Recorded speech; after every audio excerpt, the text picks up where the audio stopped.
Hello, Garland Nixon here. Plenty to talk about. Let's take a few seconds, get our stream together, get some people on the line. We are talking Nord Stream 2, Germany, Russia, and the U.S. empire.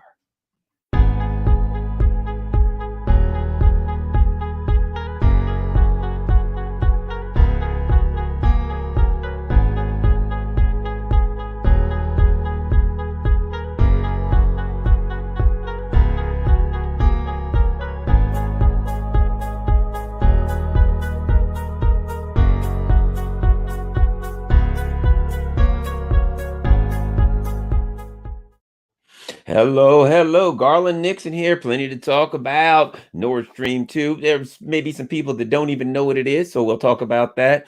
And I think it's very, very important right now. I think the Nord Stream 2 pipeline between Russia and Germany is extremely important because of what it reveals, because of what we can learn from that. What we're gonna so just give you an outline. What we're gonna talk about is we're gonna talk a little bit about the pipeline project itself. Then we're going to talk about what Germany's and their perspective is, what the U.S. perspective is, and then what my perspective is, right? So this is the Nord Stream 2 pipeline. So I know what you're thinking. What the heck is the Nord Stream 2 pipeline? We're going to talk about it first. Let me tell you this.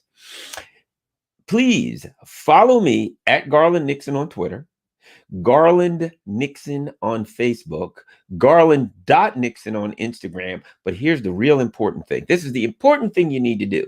You need to go to my YouTube channel. Hopefully you're already there watching it on the YouTube. If not, go to YouTube, man. Watch this thing on YouTube channel, and make sure that you subscribe, that you click the little bell so that you get notified, ideally, of when I'm on, and be a part of the team. Be a part of the team. Nord Stream 2. Let us talk. What is Nord Stream 2?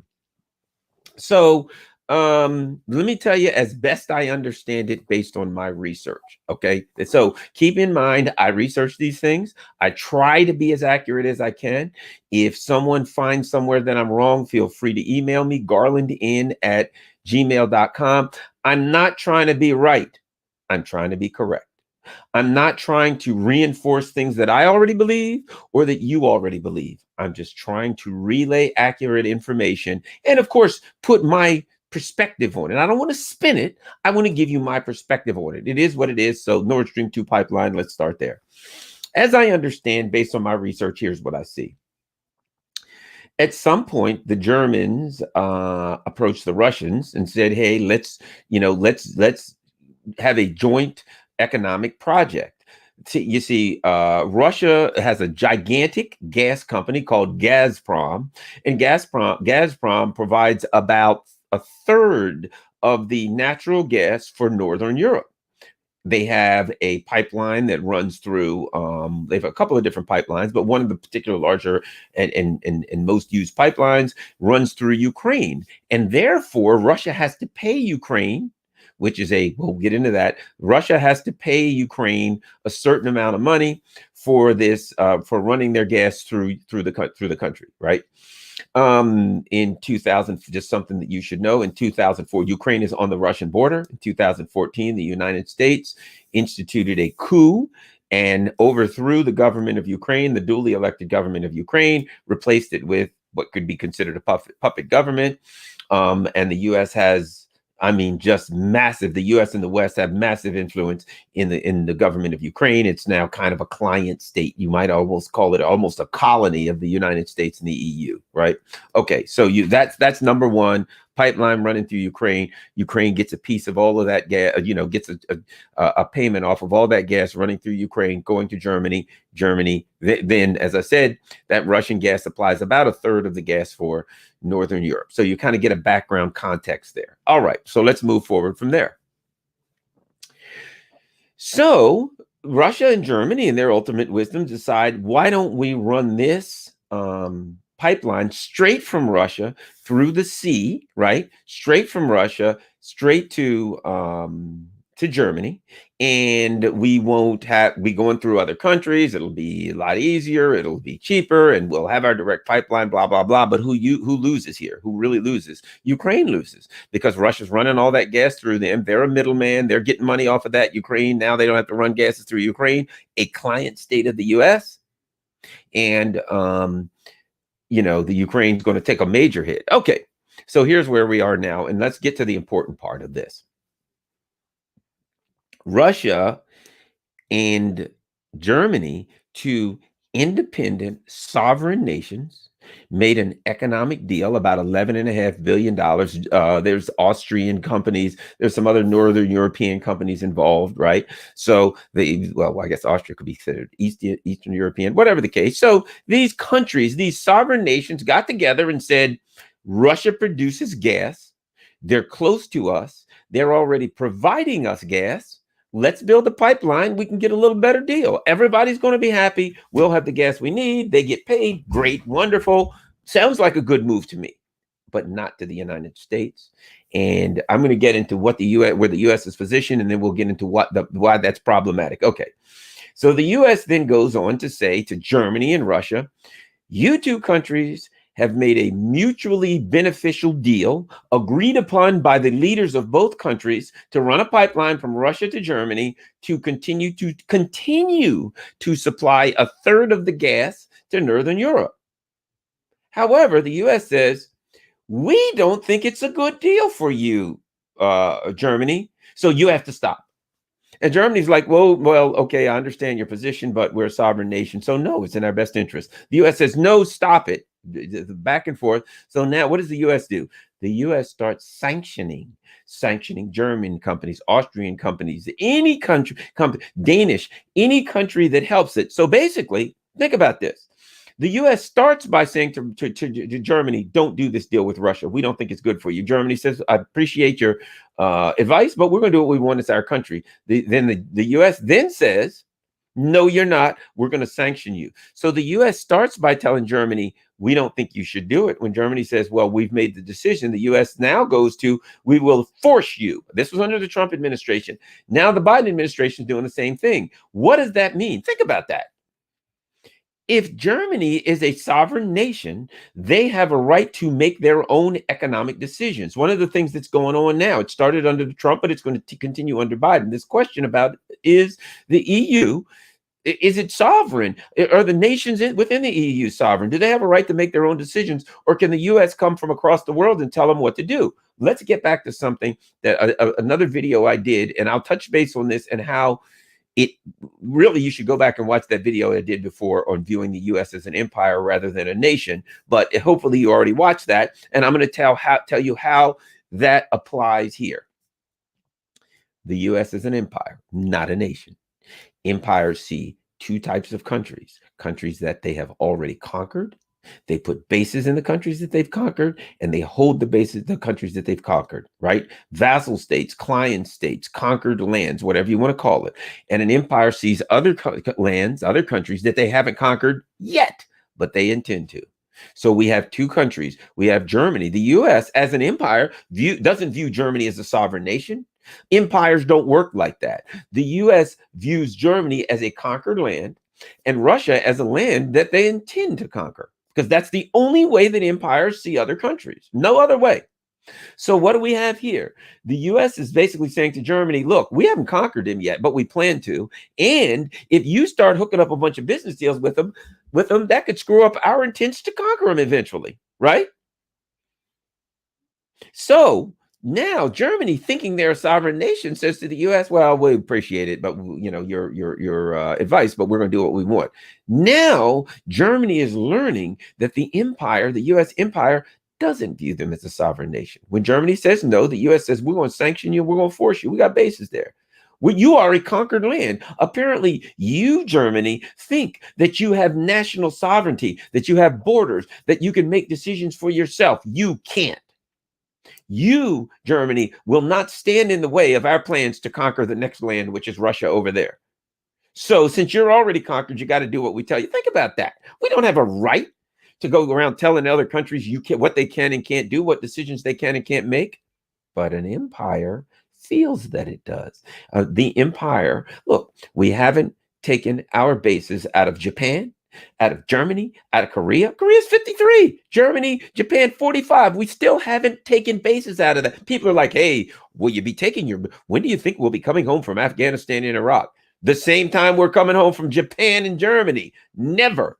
Because we're an empire, and empires don't come home from a country. Empires conquer a country and keep it. Unfortunately, for EU nations, they mistakenly believe that the US views them as sovereign nations, which it does not. So now Germany, interestingly now, so Germany's saying we will do what we want with Russia, which means, isn't this cute? It's Germany and Russia versus the United States, right? It's a country, Russia, who declares its sovereignty. A Russia who says, I'm not going to, we're an individual country, independent country. We'll do what we want. No, United States, you ain't telling us what to do. We're not abiding by your crap, your sanctions, none of it. Forget it, right? You're not our boss. You ain't going to tell us what to do. So that's to say, Russia and China. Now, Germany, who thought they were sovereign until the U.S. empire said, you're not sovereign. I'm sorry. You are a U.S. protectorate colony and you'll do what we tell you or be punished. Now, in order for Germany to assert their sovereignty and independence, really, they have to work with Russia to fight the United States empire. Why is that? Because that's the only way you'll get out from under an empire. Think about it. It's Russia's evil, China's evil, Iran is evil, Venezuela's evil. What do those countries have in common? Here's what they have in common. They have not been conquered by the U.S. and they refuse to bend a knee to the U.S. They're anti-imperialist. They refuse to fall under the umbrella of the U.S. empire. So the U.S. empire says, we'll overthrow you. We'll destroy your country. We'll take over you. That's what they'd say to Iran, Russia, China, etc. That's the plan for all of us. All of them, right? Okay. So now Germany and Russia, it certainly appears to me that the Nord Stream 2 is 90% finished. It appears to me that it's going to get finished one way or the other, right? It's over 90% finished, that it's going to get finished one way or the other. But in order to finish it, the Germans have to declare once and for all their sovereignty. And the fact that they're going to finish it in itself, see, symbolically, they have to finish it if they want to dare declare any kind of sovereignty. And in finishing this, what Germany is declaring is to the U.S. is Germany and the European Union nations will no longer be vassal states for the empire. Interestingly enough, in forcing Germany's hand, the U.S. is also forcing Germany out from under the U.S. empire umbrella. Because let's face it, you're either under it or you're not. When it comes to an empire, you're either owned by the empire, conquered by the empire, or you ain't. There ain't nothing else. There ain't no other options. Once the U.S. says Germany, you can't do it, and Germany does it, they're no longer they're no longer under the U.S. empire. So when Trump said he wanted to bring troops home, here's the thing about Trump. Trump thought America's a nation. He don't realize it's an empire. If it was a nation, he could bring troops home, but empires don't bring troops home. If it was a nation, you'd recognize Germany as a nation and you'd say, we can have troops there or not have troops there. If you're an empire, you can't. Once you conquer a land as an empire, you have to put bases in there and keep and hold and maintain the integrity of the land, the countries that you've conquered as part of the empire. Germany is waking up, and I think some of the other European countries are waking up to recognize that they are under the empire, the umbrella of the empire, and some of them are simply saying we don't want to be. Now, not England; they're still like smooch, smooch, smooch. I will kiss the butt of the empire, but Germany's going in another direction. And I think once Germany completes Nord Stream 2 and gets it up and running, that's symbolically, they're out from under the empire because the empire has said no and they've said yes. Now, let's talk about some other things, issues with Nord Stream 2, why the U.S. might not like it. One of the things the U.S. said, how self-serving is this, is no, do not buy that cheap gas from Russia that you're already buying that's serving you quite well. We'd like to take ships, fill them with propane, fill them with gas, LNG, liquefied natural gas, and send those ships over to you, and you can buy them from us. Now, don't get me wrong, it's going to be 40% higher, but that's not important now. What's important is you're buying it from us instead of the Russians. Kind of self-serving, huh? And Germany's like, how about, no, how about we just go with no on that one? And the empire's like, okay, we're going to fight. So there's a struggle going on right now, a struggle of imperialism, a struggle between the United States on one side. Think about this. And Germany and Russia on the other side. What else does that mean? There's something else critical here. And I'm sure the NATO is not thrilled about this either. North Atlantic Treaty Organization, NATO, that was initially a military alliance that a bunch of countries put together because, to counter the Soviet Union, right? That was seen as a gigantic monster that could come across and attack them anytime. So there's NATO, lots of money being spent for NATO. All right. Buying lots of weaponry, ships, submarines, planes, everything, right? This is to counter the evil Russian Soviet Empire. Okay, it's gone. There is no Soviet Empire anymore, which means you put together a coalition to counter something that no longer exists. If the Soviet Union doesn't exist, they got to invent it. If the Soviet Union doesn't exist, which it doesn't, they have to create it, right? If the monster doesn't exist and you live to fight a particular monster, you need a new monster, which of course part of that is China, right? So, and 140X, he made a great comment. If the U.S. loses Germany, it will lose the EU. Yeah, exactly. I agree with you because of the symbolism here. Because the position of the U.S. is EU countries have conquered lands that have to do what we tell them or they will be punished. And Germany's saying, we'll take your punishment and do it anyway. It's like a slave. When a master says to a slave, do what I say or I'll kill you. And the slave says, you can kill me, but I ain't going to do it. You have to kill me. I ain't doing it. I'll be dead, but I won't be a slave. How's that? Right? Well, that's where it is. The second the slave says that, he's no longer a slave. He has asserted his independence and said, even if it costs me my life, I'm asserting my independence, right? So, like Germany, they're asserting their independence. Do what you want. Do what you may with us, United States Empire, but we ain't going to do what you want. And at that point, other countries under the umbrella of the empire have to look at that and say, we could do that too. But so let's get back to why the U.S. may choose to do this. And we'll get back to NATO.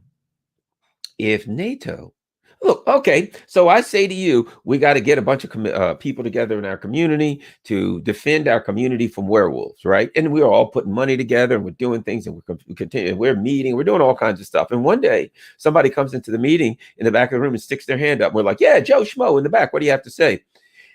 And he's like, guys, I've been doing a lot of research and I've come to a conclusion. We're like, what? There's no such thing as werewolves. Well, we got a problem, don't we? Either we got to disband our neighborhood anti-werewolf watch association, or we got to invent werewolves or vampire. We're like, well, you got us, dude. There's no such thing as werewolves. We're now the anti-vampire coalition. We needed a monster. And when there wasn't one, we needed another one. When the Soviet Union disappeared, a lot of people get very, very wealthy off of NATO. So now NATO doesn't have a werewolf. They got to create a vampire. They don't have the Soviet Union. So now it's Russia. However, let's go here. Does anybody in their right mind really believe that Russia is all ready to cross the Baltic states and initiate war with the European Union and the United States? Think about that for a second. Russia is going to try to cross the Balkans and overthrow all the countries in the EU in the United States. In the United States. It's absurd, isn't it? It's absurd. Russia has shown no propensity to do such a thing. Now, what has Russia tried to do? They've tried to make economic deals with them. They don't want to rob them. They want their money. If you ever saw the movie A Deliverance, where the mountain man looks at old Ned Beatty, he says, "We don't want your money. We wanted your money. We take your money." Right? They don't want to take it. They don't want to take over Europe. If they had, look, if they didn't do it while they were the Soviet Union, they sure as hell ain't going to do it now that they're a lot weaker.